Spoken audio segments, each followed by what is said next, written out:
You ever hear a story so strange it makes you stop and go, wait, what? That's exactly what happened when the attic at Elvis Presley's Graceland, yes, the Graceland, was finally opened after nearly 50 years. And no, it wasn't just dusty furniture or old costumes up there. What they found was so personal, so unexpected, it shook even the most die-hard Elvis fans. Turns out, the king had one last story to tell, and it was hiding just above everyone's heads this whole time. Let's rewind. In 1957, a 22-year-old Elvis Presley bought a big white house just outside Memphis for $102,500. That's over $1 million today. He kept the name Graceland because he liked how it sounded.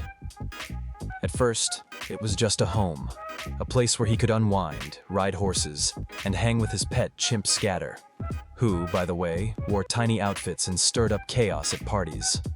The place was full of life, and Elvis made sure of it. But Graceland didn't stay a private escape for long. As Elvis's fame exploded, so did the need for peace and quiet. In 1964, he built a meditation garden, a spot to think, pray, and breathe under the Tennessee sky. Not exactly what you'd expect from the guy shaking his hips on national TV, right? But Elvis had layers.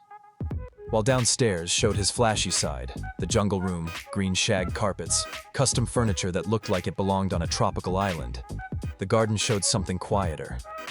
A man searching for calm in the middle of a storm. Then came August 16, 1977. Elvis died upstairs in his bathroom at just 42 years old. That moment changed everything. Graceland froze in time. Fans came by the tens of thousands, turning the gates into a shrine. Inside, Elvis lay in a white suit and blue shirt, surrounded by grieving family, friends, and celebrities. But tragedy didn't stop there.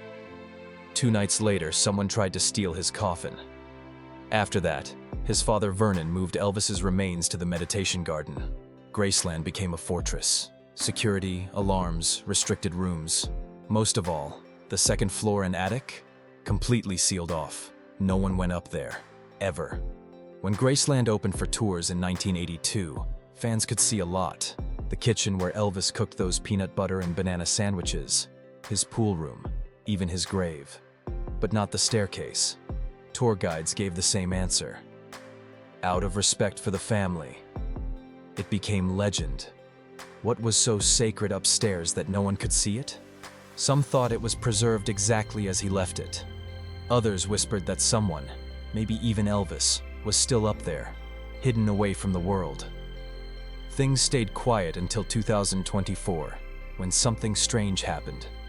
A company no one had heard of suddenly filed paperwork to auction off Graceland. They claimed Elvis's granddaughter, Riley Keough, had defaulted on a loan for nearly $4 million. Fans panicked. Riley's lawyers rushed to court, calling the whole thing a scam. And just one day before Graceland was set to be sold, a Tennessee judge stepped in and stopped it. No auction, no sale. Graceland was safe, for now. But the scare shook Riley, and it made her do something no one in the Presley family had ever done. She gave permission to open the attic. On a cold January morning in 2025, a small group of archivists made their way up a narrow flight of stairs that hadn't been climbed in decades. A single bulb flickered above the lock. The old brass key turned. The door groaned open. And just like that, 5 decades of silence cracked open. What they found wasn't a storage room. It was a time capsule, carefully preserved, as if Elvis himself had planned it. The attic stretched across the top of the house, dimly lit, air-conditioned, and cool despite the weather. Thick curtains covered the windows. Along one wall, boxes were stacked, each labeled in Elvis's own handwriting. Tupelo 1945. Army Days. Hollywood. Vegas. And one, marked simply, After 1977. The team handled everything with care, photographing each item, cataloging it like museum artifacts. And then the real treasures started coming out. In the Tupelo box, they found a teddy bear, missing one eye, patched with fabric from Elvis's mom's dresses. That bear had been his companion when his father went to jail and money was so tight, they didn't know where the next meal was coming from. It wasn't just a toy, it was survival. There was his mother's Bible, nearly falling apart, pages marked with verses and little notes. The last entry? Psalm 23.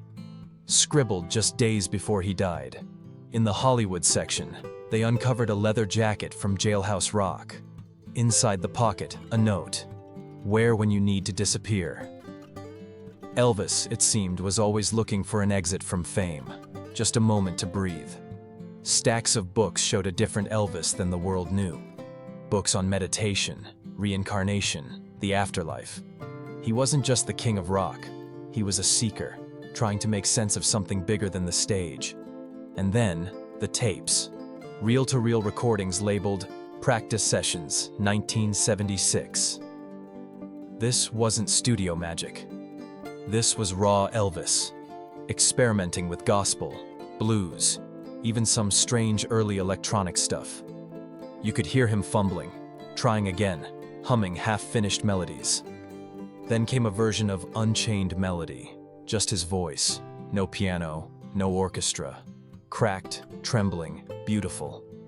It sounded like he knew the end was coming, like he wasn't singing for an audience anymore. He was singing to himself. They found scribbled lyrics, some familiar, others brand new. Alternate verses to suspicious minds, notes in the margins, crossed out lines, second thoughts. It was messy, real, alive. And there, in a quiet corner, were hundreds of unopened fan letters, still sealed. Some from soldiers thanking him for lifting their spirits. Others from kids telling him how his songs helped them through heartbreak. One letter, dated 1976, begged him to take a break and take care of himself. He never opened it. Maybe he couldn't. Maybe it hurt too much to read. There was no one living in the attic, not physically, but in every tape, every note, every object, Elvis was still there. Not the icon, not the myth. The man, the kid from Mississippi who grew up poor, made the world sing, and quietly wondered if any of it made him happy in the end. Some fans say this discovery gave them closure. Others say it opened up even more questions. Why keep it secret for so long? Why hide the most human pieces of someone who spent his whole life on stage? Maybe it's because those things were never meant for us. Maybe they were Elvis's way of holding on to who he really was, even as the world turned him into a symbol. In 2018, Elvis was awarded the Presidential Medal of Freedom. But in that attic, away from the lights and awards, was the real legacy. A reminder that even legends are just people, trying to figure it out like the rest of us. So if this peek into the most private corner of Graceland gave you chills, gave you peace, or just made you see the king in a new light, hit that like button.